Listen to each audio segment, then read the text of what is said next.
I think from the perspective of a trainer, I think the most important thing for me to get across to people when I think of the international patient is that it's really important to control that experience for the international patient, that from the moment that individual calls you on the phone or texts you or emails you, that is someone that you need to be working with, whether it's your client, if you're a facilitator, or if you're a healthcare provider, your patient, is help that person have a positive experience from the get-go, which means you return phone calls, you return emails on time.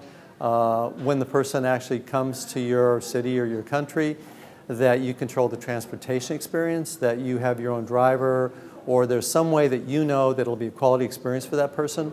And it's the same thing when they get to the hotel, that that person should have a quality experience that you control so that you know the hotel they're going to be at. When they come to your clinic, that they're able to have that same experience where you can control the outcome. Because people don't know you and don't know your country or your hospital, and they're relying on you and trusting on you to control that experience and to make it a positive experience. So I think that's a real important thing I'd like to communicate to people.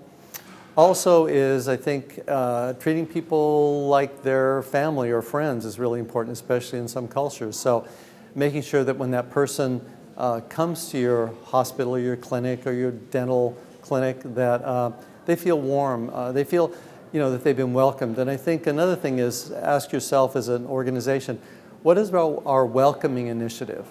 What do we have in place to make the person feel welcome? Is it signage? Is it a cup of coffee? Is it that we know a little bit about their family? So I think that's really important, that asking yourselves, how do we know the person's going to feel welcome and not feel that they're just a number?